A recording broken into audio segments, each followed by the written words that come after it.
With Texas Governor Greg Abbott today announcing the state will now be rolling back some of its reopening measures. A lot of Texas businesses are looking at a repeat potentially of what happened in March and having to scale back some of their operations.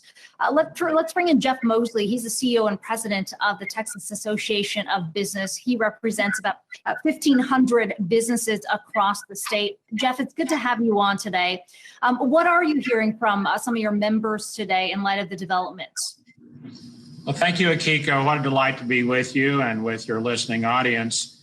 Of course, Texas is a very big economy. We're roughly 1/10 of the U.S. economy, so we're right at $2 trillion.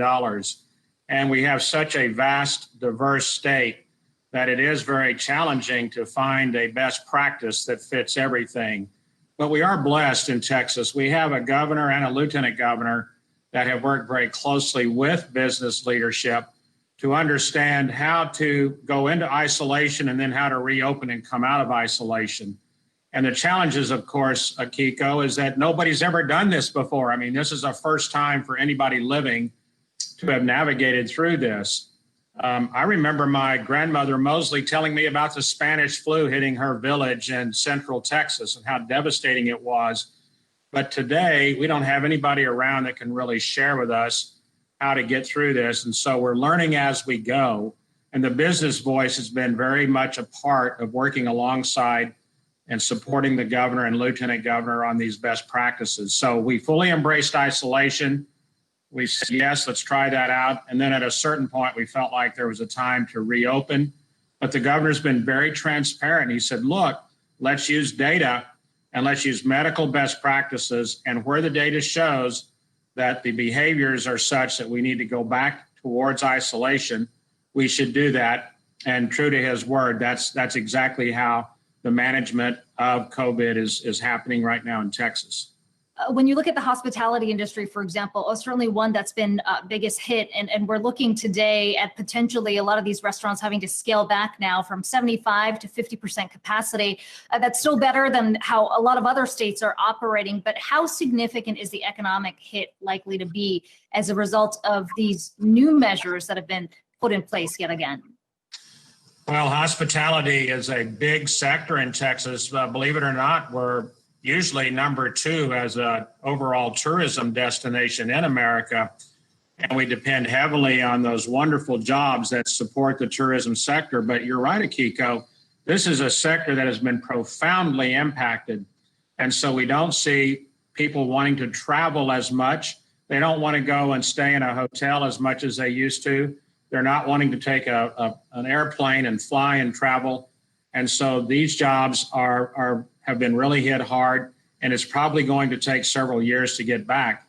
We are fortunate to have the ability to open a restaurant. The Texas Restaurant Association is saying, look, if you're a restaurateur, everybody has to wear a mask to come in and out of a restaurant. And they're accepting and embracing that as an association, as a best practice for the people that do enjoy eating out. And Jeff, what are you hearing about the costs associated with staying open? We're not talking about complete closures yet. And yet we've heard business owner after business owner talk about having to juggle a 50% capacity operation while also thinking about hand sanitizers and making sure you've implemented all the cleaning measures in place as well, making sure you have the masks too. I mean, how is that cost weighing on some of the businesses that you've been speaking to? Akiko, it's a great question that you ask. Of course, in a restaurant, those stores were designed pre-COVID. They were never designed for social distancing. So what store owners have to do is they have to adopt to takeout, or they have to also add an outdoor eating area to enhance their ability to seat guests. And it's very, very challenging to the restaurant industry. On the other hand, some of the retail people I visited with recently, they're saying, you know what, we had to let some workers go. We let 20, 25% of our workers go, but we're selling product through the digital platform, and we've actually done well financially because the demand is still there, and we don't have the overhead that we used to have because we're using a digital platform. So I think there's a mix of stories. Of course, the hospitality industry is paying the biggest price. Okay, Jeff Moseley joining us there from Austin, the CEO and president of the Texas Association of Business. Wishing you the best of luck as you now have to juggle with this new resurgence of cases across the state. Hey investors, Zach Guzman here. Are you interested in learning more about the markets and getting the latest financial news? Well, then click right here to subscribe to our Yahoo Finance YouTube channel.